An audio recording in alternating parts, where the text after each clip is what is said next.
Selamun aleyküm Allah dostları. Menkıbeler Kitabı kanalına hoş geldiniz. Bugün sizler için seçtiğim menkıbede dürüstlüğün insanı nasıl yücelttiğini göreceksiniz. Dinlerken kendinizi bulacağınız bu hikayede amcası tarafından eziyet edilen, aşağılanan ve evden kovulan Zahir'in dürüstlük sınavından geçip hayatını nasıl şekillendireceğine şahit olacağız. Hazırsanız Menkıbeler kitabının yeni sayfası sizler için açılıyor.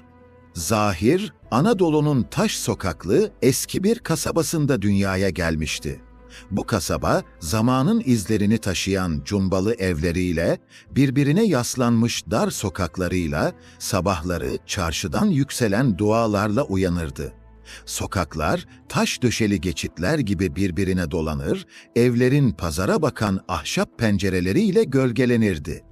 Babası Mücahit, mahalle halkı arasında dürüstlüğü ve güvenilirliğiyle tanınan bir esnaftı.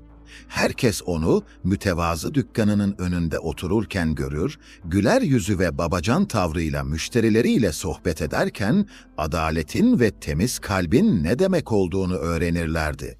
Fakat zaman insan adımlarından hızlı ilerler.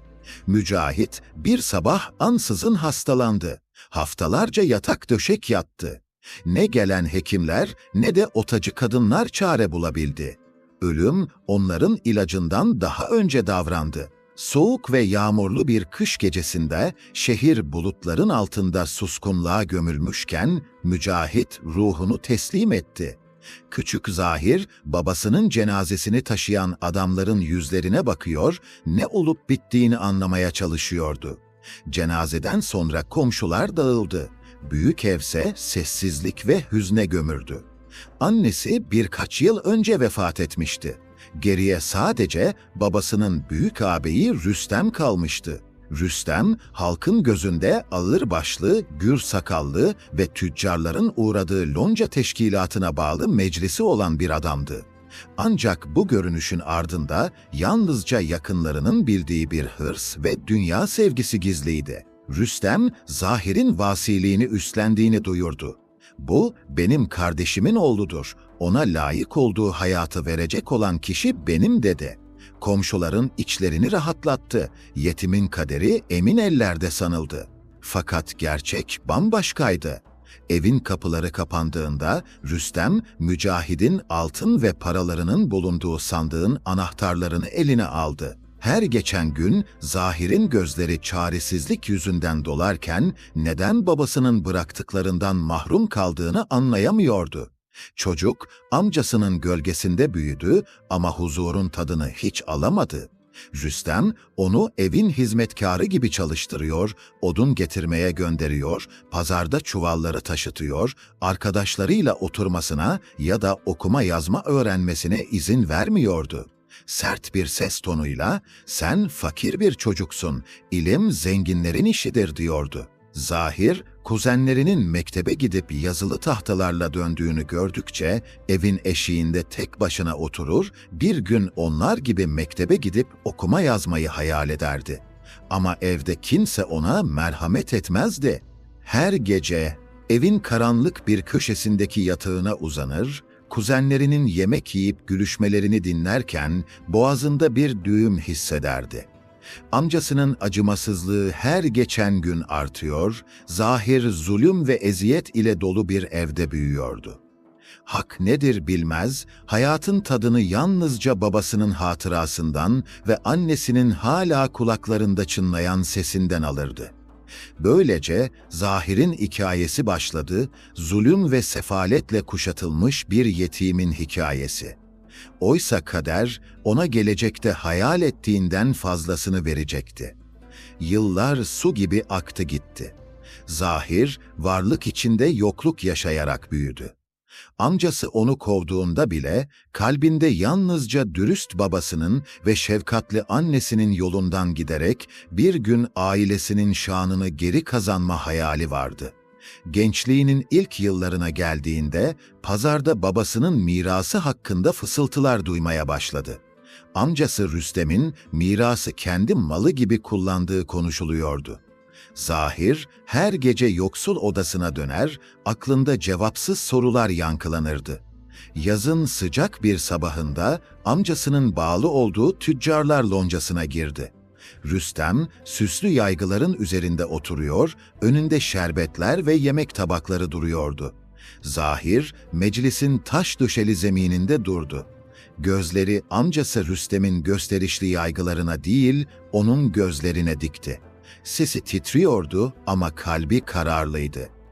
"Ey amca, ben sustum, sen konuştun, ben bekledim, sen aldın. Babamın emanetine sahip çıkmadın, o emaneti korumadın. Cebimde annemden kalan bir sikkeyle evden kovdun, mirasımı kendine mal ettin. Bugün Allah'ın huzurunda ve halkın önünde soruyorum, nerede babamın malları, nerede benim hakkım, nerede senin sözün, nerede senin vicdanın?" Rüstem öfkeyle bağırdı. "Babanın mirası sana bıraktığına dair belge var mı? İftiracı, hemen buradan defol." O gün Zahir üzüntü içindeydi ama çalışmak zorunda olduğunu da biliyordu. Bu sebep ile çarşıya döndü ve bir tüccarın yükünü taşımaya başladı. Yürürken önüne para kesesi düştü. Zahir hemen eğilip aldı, tüccara uzattı. Adam keseyi açtığında içinde birkaç altın olduğunu gördü. Gözlerini Zahir'e çevirdi, "Bunu nereden buldun?" diye sordu. Zahir başını eğerek, "Sizin yükünüzden düştü efendim," dedi. Tüccar bir an sustu, sonra keseyi aldı ve cebine koydu.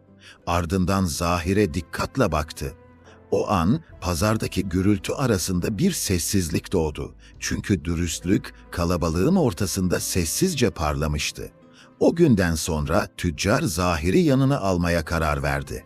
Önce ona yük taşıttı, sonra dükkanın önünü temizletmeye başladı. Günler geçtikçe Zahir'in çalışkanlığı ve dürüstlüğü çevredeki diğer tüccarların da dikkatini çekti. Artık ona alayla değil, saygıyla bakıyorlardı. Zahir her sabah erkenden pazara gelir, akşam olunca eski caminin duvarı dibindeki köşesine dönerdi. Ama artık yalnız değildi. Bazı tüccarlar ona yemek verir, bazen bir kuruş fazla bırakırlardı. Küçük adımlar büyük bir yükselişin habercisiydi. Bir sabah tüccarın biri ona eski bir defter uzattı. "Bunu al, harfleri öğren, bir gün sana lazım olacak," dedi. Zahir defteri eline aldığında içi titredi. Yıllardır hayal ettiği şey nihayet elindeydi. Geceleri mum ışığında defteri açar, harfleri ezberlemeye çalışırdı. Kimse ona öğretmemişti ama o her harfi bir umut gibi belleğine kazıyordu. Aylar geçti, Zahir artık sadece yük taşıyan bir çocuk değil, pazarda adı bilinen, güvenilen bir genç olmuştu. Amcasının evinden kovulduğu gün kalbinde yanan ateş hala sönmemişti. Ama o ateş kini değil, azmi beslemişti. Bir gün pazarda yaşlı bir tüccar ona yaklaştı ve "Senin gibi birine ortak lazım," dedi. Zahir şaşırdı ama adam ciddiydi. "Senin dürüstlüğün bizim sermayemizden daha kıymetli," dedi. Böylece Zahir'in hayatı değişmeye başladı. Bir zamanlar açlıkla mücadele eden çocuk, şimdi ticaretin içinde kendi yolunu çizen bir gençti. Ama hala her gece annesinin verdiği o tek sikkeyi cebinde taşırdı. Ona göre o sikke sadece bir para değil, bir duanın, bir umudun simgesiydi. Ve her sabah pazara adım attığında kalbinde tek bir inanç yankılanırdı: Allah yetimi asla yalnız bırakmaz. Zahir'in tüccarlar loncasında amcası Rüstem'e hesap sormasından sonra halkın gözünde gerçekler ortaya çıkmıştı. Yine de o hatasını kabul etmedi. Üstüne bir de kin beslemeye başlamıştı. Her geçen gün Zahir'in pazardaki itibarı artıyor, tüccarlar ona mallarını emanet ediyor, gençler onu örnek alıyordu. O ise hala aynı tevazu içinde her sabah erkenden işine koyuluyor, her akşam dua ile gününü bitiriyordu. Rüstem'in Zahir'i karalama çabası geri tepmişti. Onun hırsı kendi itibarını yerle bir etmişti. Artık pazarda adı anıldığında insanlar başlarını çeviriyor, onunla oturmak istemiyordu. Zahir'in dürüstlüğü sadece ticaretin değil, kalplerin de anahtarı olmuştu. Onun hikayesi şehirdeki gençler arasında anlatılır olmuş. Zahir gibi ol sözü bir nasihat haline gelmişti. O, bir yetimin nasıl sabırla, doğrulukla ve inançla yükseldiğini gösteren bir örnek olmuştu. Herkes onun başarısını konuşurken Zahir hala annesinin verdiği o tek sikkeyi cebinde taşıyor, her sabah ona bakıp Allah yetimi asla yalnız bırakmaz diyordu. Yıllar geçtikçe Zahir artık sadece bir tüccar değil, bir rehber olmuştu. Gençlere iş öğretir, ihtiyaç sahiplerine yardım ederdi. Onun dükkanı sadece alışverişin değil, hikmetin ve güvenin mekanı olmuştu. Rüstem ise bir zamanlar sahip olduğu itibarı kaybetmiş, kendi hırsının kurbanı olmuştu. Halk onun sözlerine artık kulak asmıyor, onunla ilgili konuşmaktan bile kaçınıyordu. Ve böylece şehirde iki isim kaldı. Biri doğruluğun simgesi olan Zahir, diğeri ise hainliğin ve açgözlülüğün adı olan Rüstem. Bu, zamanın ve kaderin yazdığı bir menkıbeydi. Bir yetimin sabrı, bir adamın hırsını yendi. Ve her sabah güneş pazara doğarken Zahir'in dükkanının önünde duran insanlar onun hikayesini hatırlıyor, içlerinden sessizce şöyle diyordu: "Doğruluk en büyük servettir." Ticaret meydanında başlayan mücadele ilk başta dengeli görünse de zaman adım adım Zahir'in lehine dönmeye başladı. Her geçen gün tüccarların güveni onun etrafında daha da pekişiyor. Bazıları mallarını ona teslim ederek ticaret kervanlarıyla uzak diyarlara göndermeyi teklif ediyordu. O dönemde yolculuk büyük bir macera sayılırdı. Uçsuz bucaksız bozkırlar, kusuda bekleyen eşkıyalar ve acımasız fırtınalar kervanların kaderini belirlerdi. Zahir ilk kervanla yola çıktığında içinde korku ve endişe vardı. Fakat kendi kendine bu erkeklerin yoludur. Zahmet çekmeyen başarıyı tadamaz diyerek kararlılığını pekiştirdi. Henüz Hire şehrine varmadan yollarını bir eşkıya grubu kesti. Tüccarların yüreğine korku düştü, umutlar sarsıldı. Ama Zahir soğukkanlılığını koruyarak akıllıca bir çözüm sundu. "Korkunuzu belli etmeyin. Zayıflığımızı hissederlerse her şeyimizi alırlar. Onlara az bir miktar verin, geri kalanını tahıl çuvallarına saklayın." Tüccarlar onun dediğini yaptı. Eşkıyalar kandı ve kervanı serbest bıraktılar. Bu olay Zahir'in sadece dürüst değil, aynı zamanda tedbirli ve zeki olduğunu gösterdi. Yıllar geçti. Zahir defalarca sefere çıktı. Bazen malları denizde kayboldu, bazen kendisine emanet edilen paralarla ilgili haksız suçlamalara uğradı. Ama hiçbir zaman şikayet etmedi, sabırla her sıkıntıdan bir ders çıkardı. "Bir adamı başarısızlık değil, pes etmek yıkar," derdi kendi kendine. Zamanla değişti. Önceleri başkalarının mallarını taşırken artık kendi mallarını taşımaya başladı. Önceleri kervanın en arkasında yürürken şimdi kendi adına kervanlar düzenliyordu. Bilgisi, serveti ve itibarı birleşince pazarda adı anıldığında herkes saygıyla başını eğiyordu. Şehir halkı onun amcasının evinden kovulmuş bir yetim olduğunu hatırlıyor, şimdi ise en büyük tüccarlarla eşdeğer bir konuma geldiğini görüp gıpta ediyorlardı. Ama Zahir'i para değiştirmedi. Tevazusu arttı, yoksullara yardım etti, yetimlere kol kanat gerdi. Çünkü o, yetimliğin ne demek olduğunu bilen biriydi. Yoksulluğun acısını tatmıştı ve bu acıyı başkalarında da yaşamasını istemiyordu. "Ne kadar çok kişiye yardım edersem o kadar iyi," derdi. Zahir'in adı artık Hire'den Yemame'ye, Bağdat'tan Şam'a kadar duyuluyordu. Ticaretiyle şehirleri birbirine bağlıyordu. Fakat bu başarı amcası Rüstem'in kalbine zehir gibi işliyordu. Zahir'in yükselişi onun kinini daha da körüklüyordu. İçinde intikam alma arzusunu körüklüyordu. Rüstem, kardeşinin mirasını ele geçirdikten sonra lüks içinde yaşamış, şehrin kenarında kendine saray gibi bir konak yaptırmıştı. Hizmetçilerle çevrili, korumalarla kuşatılmıştı. Teşkilatlarda kibirle oturur, iç yüzünü gizleyerek kendini yüceltirdi. Parasını eğlenceye ve gösterişe harcar, insanlara tepeden bakardı. Ama ticaret gösterişle değil, akıl ve dürüstlükle yürür. Rüstemse bu iki nimetten yoksundu. Açgözlüydü, her kazanca tamah ederdi. Aldığında aldatır, sattığında kandırırdı. Bu yüzden insanlar onunla alışverişten kaçıyor, müşteriler onu hastalıktan kaçar gibi terk ediyordu. Rüstem servet kaybederken Zahir bambaşka bir yolda ilerliyordu. O dürüst çalışıyor, emek veriyor, herkesin hakkını gözetiyor, adil davranıyordu. Zahir, kazancının zekatını vermeyi ihmal etmiyor. Nerede küçük çocuk görürse mutlaka harçlık veriyordu. Başını okşuyordu. Bu yüzden halk arasında kimsesizlerin babası diye anılmaya başlamıştı.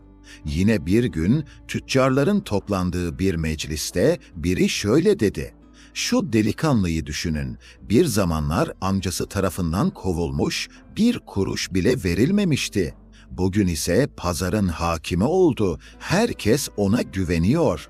Başka biri cevap verdi: "Çünkü biri servetini hile ve zulümle kurdu, diğeri ise doğruluk ve samimiyetle." Bu sırada Rüstem'in hali dillere düşmeye başladı. Borç içinde yüzdüğü, evlerinin borç karşılığı açık artırmaya çıkacağı konuşuluyordu. O sırada Zahir'in kervanları şehirler arasında gidip geliyor, adı her gün biraz daha yükseliyordu. İkisi arasındaki fark aydınlıkla karanlık gibiydi. Rüstem hain ve açgözlüydü, itibarı kalmamıştı. Zahir ise cömert ve dürüsttü. İtibarı artıyor, serveti çoğalıyordu. Bir gece Rüstem konağında yalnız başına oturuyordu. Eskiden parlayan duvarlar şimdi solgundu. Hizmetçiler ve korumalar ortadan kaybolmuştu. Gözleri duvarlara takıldı. Sonra bir zamanlar Zahir'i kovduğu günü hatırladı. Elinde sadece bir sikke ve eski bir elbiseyle kapıdan çıkmıştı. İç çekti ve kendi kendine, "Belki de ona haksızlık ettim. Ama şimdi halkın gözünde rezil olduktan sonra nasıl dönebilirim?" dedi. O sırada Zahir, tüccarlarla birlikte yeni ticaret planları yapıyor, bir sonraki sefer için hazırlıklarını sürdürüyordu. Şansının nasıl döndüğünü hatırladığında, "Beni sabrın incelikleriyle destekleyen Allah'a hamdolsun. Benimki sadece zayıf bir çabaydı. Asıl lütuf Rahman ve Kerim olanındır," diyordu. Dükkanında hesap yaparken yaşlı, vakur bir adam içeri girdi. Yüzünde hikmetin izleri vardı. "Sen Zahir misin?" diye sordu. Zahir edeple cevap verdi. "Evet, benim. Siz kimsiniz amca?" Adam, "Ben babanın eski dostuyum. Aramızda bir ahit ve muhabbet vardı. Bana bir belge emanet etti. Başıma bir şey gelirse bunu oğluma ver dedi. Yıllar önce gelip vermek istedim ama Rüstem seninle görüşmeme izin vermedi. Ben de beklemek zorunda kaldım. Memlekete dönünce meşhur bir tüccar olduğunu duydum. Haber alır almaz geldim," dedi. Zahir heyecanlandı, içi merakla dolmuştu. "O belgede nedir, içinde ne var?" diye sordu. Sesi titriyordu. Adam kenarları yıpranmış eski bir kağıt çıkardı ve ona uzattı. Zahir açtığında babasının el yazısıyla yazılmış bir vasiyet gördü. Oğluna bülük bir miras bıraktığını, bu mirası kardeşi Rüstem'in koruyacağını ama ihanet etmemesi gerektiğini açıkça belirtiyordu. Mirasın detayları, mallar ve araziler tek tek yazılmıştı. Zahir dona kaldı, gözleri yaşla doldu. Fısıltıyla, Demek ki amcam hem benim hem babamın hakkını gasp etmiş, beni kovdu, mirasımın üstüne yattı dedi. Kendini tutamadı, dükkandan çıktı, tüccarların toplandığı lonca birliğine yöneldi. Elinde belgeyle içeri girdi, yüksek sesle, "Ey ahali! Uzun süre sustum, amcamın zulmüne katlandım. Çocukluğumu yaşayamadım, mektebe göndermedi. Hesap sorduğunda bana iftira atıyorsunuz" dedi. "Beni aşağıladı, hepiniz ona inandınız. Ama bugün elimde delil var. Bu babamın vasiyetidir. Rüstem'in mirası koruyacağına dair yazılı bir belge. Ama o ihanet etti, beni mağdur etti, hayatımı çaldı." Kalabalık belgeyi görmek için toplandı. Okudular, doğruluğundan emin oldular. Tam o sırada Rüstem içeri girdi, yüzü asıktı. Meclistekiler onu görünce bağırdı. "İşte hain, yetimin malını alan bu." Rüstem'in yüzü kızardı, dili dolandı, konuşmaya çalıştı ama kelimeler boğazında düğümlendi. Rüstem inkar etmeye çalışsa da belge gün gibi ortadaydı. Zahir herkesin önünde ona döndü ve dedi ki, "Babamın mallarına emanetçi değil miydin? Onları koruyacağına söz vermedin mi? Nerede arazilerim, nerede mirasım? Allah huzurunda ve buradaki insanların önünde cevap ver." Meclise ağır bir sessizlik çöktü. Fısıltılar yükseldi, hakikat açığa çıkmıştı. Yıllarca gömülü kalan ihanet o gün ortaya çıkmıştı. Rüstem, eşrafın önünde titreyerek ayakta duruyordu. Rezilliği artık gizlenemezdi. Ne mazeretleri işe yarıyordu, ne inkarı fayda ediyordu. Belgeler açıktı, vasiyet konuşuyordu. Bir süre sendeledi, sonra başını eğdi ve kısık bir sesle, "Evet, kabul ediyorum. Kardeşimin emanetine ihanet ettim. Bana ait olmayanı aldım. Dünyanın sonsuz olduğunu sandım. Servet ve hayaller beni aldattı." Gede. Kalabalıkta uğultular yükseldi, yüzlerde öfke belirdi. Bazı tüccarlar bağırdı. "Yetimin malını çaldın, kardeşin mezarında ters döndü, vicdansız. Sen nasıl Müslümansın, nerede mertlik?" Rüstem ağlamaya başladı. Elleriyle yüzünü kapattı. Olay kadıya ulaştığında Rüstem gerçeği itiraf etmeye ve elinde kalan malları ve arazileri iade etmeye mecbur bırakıldı. Ama acı gerçek şuydu: servetin çoğunu eğlence ve savurganlıkla tüketmişti. Zahir ise burada durmadı. Kovulduğu o ilk günü hatırladı. Üzerinde eski bir elbise, cebinde bir sikke vardı. Bugün ise büyük ticaretlerin yollarının sahibi olmuştu. Kazandığı her şey alın teriyle, dürüstlüğüyle, emanete sadakatiyle elde edilmişti. Hesaplarını gözden geçirdiğinde babasının bıraktığı mirasın kat kat fazlasını kendi emeğiyle biriktirdiğini gördü. Halk onu tebrik ediyor, sabrına ve sadakatine hayranlıkla bakıyordu. Tam o sırada yaşlı ve vakur bir adam yaklaştı. Zahir'in ticaret hayatının başında yanında çalıştığı dürüst tüccar. "Ey Zahir," dedi, "sana yıllardır sakladığım bir emanet var. Baban ölümünden önce bana verdi. Oğlum büyür, dürüstlüğüyle tanınırsa ona teslim et," dedi. Zahir'in yüzü değişti. Heyecanla sordu, "Emanet mi? Nedir o?" Adam üzerinde Zahir'in adı yazılı eski bir sandık uzattı. Zahir açtığında içinde büyük miktarda altın, değerli mücevherler ve babasının yazdığı bir not buldu. "Ey oğlum, kim ki dünyanın zorluklarına sabreder ve Allah'tan korkarsa, Allah ona kaybettiklerinin kat kat fazlasını verir. Bu senin emanetindir. Ama en büyük zenginlik dürüstlüktür." Zahir ağladı. Gözyaşları vasiyetin üzerine damladı. Başını göğe kaldırdı, Allah'ın adaletine şükretti.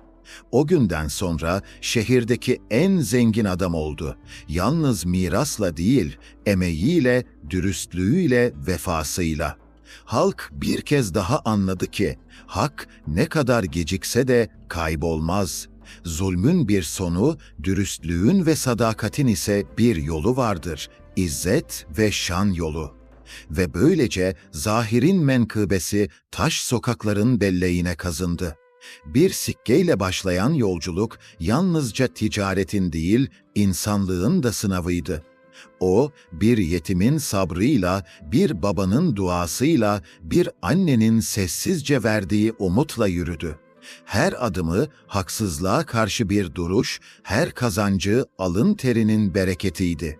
Kasabanın yaşlıları onun hikayesini çocuklara anlatır oldu. Zahir gibi ol dediler. Çünkü zenginlik altında değil, ahlakta saklıdır. Gençler onun dükkanına uğradıklarında sadece alışveriş yapmaz, bir hayat dersi alırdı. Ve her sabah güneş çarşıya doğarken Zahir dükkanının önünde durur, göğe bakar, kalbinden sessizce şükrederdi. Allah yetimi asla yalnız bırakmaz. Bu menkıbe Anadolu'nun vicdanında yankılanan bir hakikat oldu.